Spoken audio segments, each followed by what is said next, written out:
Welcome riding buddies, still at the Conondale Classic weekend. For this video, we're going to have a look at a Harley Davidson. So while you're here, make sure you subscribe to John's Motorcycle Mania. It's a proven fact that subscribing to John's Motorcycle Mania will make your Harley sound more like a two-stroke. Hit the like button as well while you're there. But what we're looking at is John Kittle's 1978 AMF Harley Davidson. Hello, John. Morning. Now, mate, 1978 Harley, many years ago. In another one of my videos, I did air macking. Harley had bought air macking. They got all the technology. I think it was the early 70s. Harley Davidson 100% bought air macking. So then it became AMF Harley Davidson. They had a crack at building a motocross bike. Didn't quite work. 1978. They released this thing. 1 year plus. Yeah, and it was very limited. How many was there? I think about 1,000, but they didn't all sell. So there was some new old stock bikes left over, and I've heard that they stripped a lot of them down to spare parts. So actually how many were out there, I'm not sure, but yeah, there wasn't a lot. Yeah, there's not that many around. Well, in Australia, do you know how many of these are in Australia? I think there's probably 3 or 4 in Australia. They were never sent to Australia. They were only in the American market. And I imported this one in 2000. And I think there's probably about 3 others that have been imported over time. I know there's one in New South Wales, but I'm not sure. There used to be one in Victoria, but I haven't seen any others. Yeah, very, very rare motorcycle in Australia. Very rare motorcycle in the world, but Australia is even worse. So, now, I know he actually rides this. He does ride it. So, what is it like to ride? Let's say compare it to like a 78 CR250. What's it like? Okay, well, I rode it I actually raced it here in the Conondale Classic, probably about 6 years ago. And I rode it in the pre-78 class. It's got all the basic specs for pre-78 bike, the suspension travel and the smaller forks and everything. So I rode the pre-78 class, and at that time I had a 77 RX spec. So I raced there's 3 motos.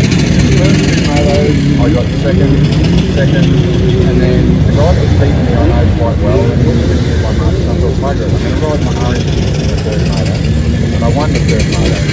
So I would say that it's not quite as Well, they did say, I do remember when I did that air macking video, there was a lot of comments that they were heavier than all the other bikes. That big head. You feel the weight, like if you were to get up now, you feel the weight. I think the motor's pretty heavy. So it's a bit heavier, and the motor's fairly peaky. It's got lots of top end.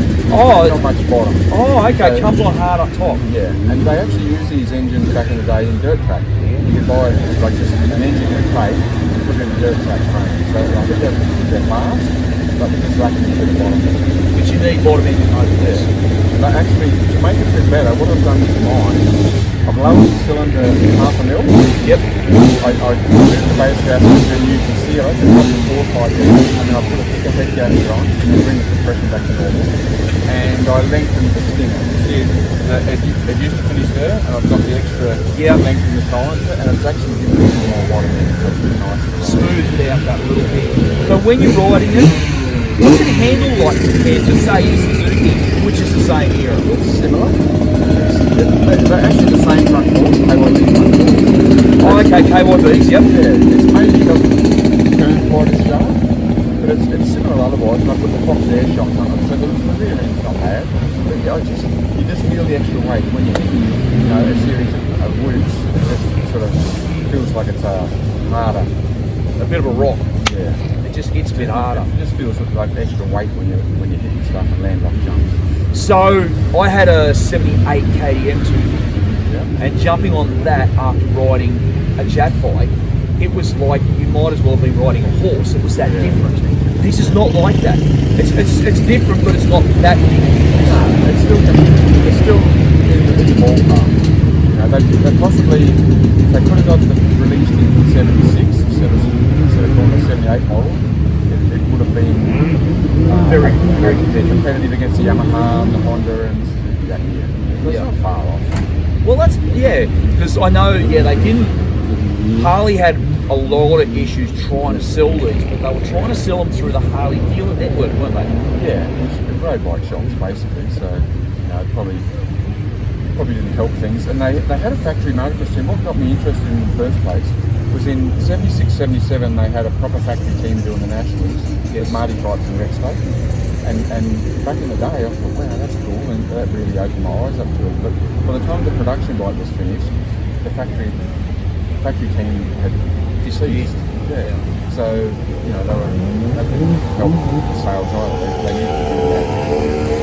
Yeah, and probably another thing that didn't help too was 1978 was the end of Harley Davidson's ownership of the original Air company, and then that's when Kagita bought them out. Yeah. So make sure you check out those videos. I've done a video on Air Harley Davidson, and then I did another one from the Kagita era as well. So make sure you check them out. Anything else specific about the bike? They're a 5-speed. 5-speed. Yeah, instead of a 6-speed. So that's a little bit different, because most of the Jack bikes were 6-speed back then. Yeah, and it's also a piston port motor. Not a revalve. Not a revalve. Yeah, pretty much 78. That would explain the peakiness, less bottom end, good top end. Yeah. Was there much, there wouldn't have been overall aftermarket parts for it, would there? No, hardly. I did see in the day that you could buy an aftermarket alloy swing arm. Oh, yeah. Like a cross-up swing arm. But other than that, nothing really. Yeah, very limited market, very limited production, very limited market. It just, there wouldn't have been much market there for the aftermarket stuff. But it's built with pretty good gear though. KYB forks. It's got yours. You've got. They were KYB shocks. They were remote reserve KYB shocks similar to this. Nothing wrong with that. Yeah. So a lot of top shelf componentry on it. Hence why they were so expensive. They were sort of right up there with the Euro stuff, from memory. But yeah, absolutely beautiful bike. They're a very pretty bike. I love the way they did the big 250, as if you didn't really know what size it was. That's pretty cool. And an alloy tank. Yep, alloy tank, which was pretty common back then.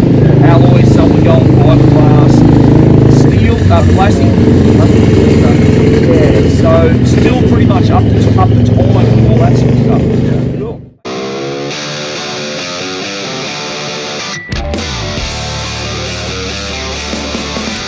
We left our names in the stars and screaming, the kingdom will be ours. Freedom fire that burns so red. Open now, we'll take their heads. Came to me from crimson seas and let me see my destiny.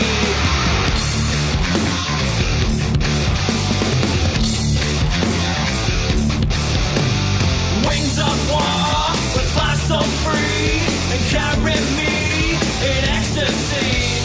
Wings of war would fly so free and carry me in ecstasy. In ecstasy.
thank you so much for the look at your AMF Harley Davidson 250. So make sure you subscribe to John's Motorcycle Mania.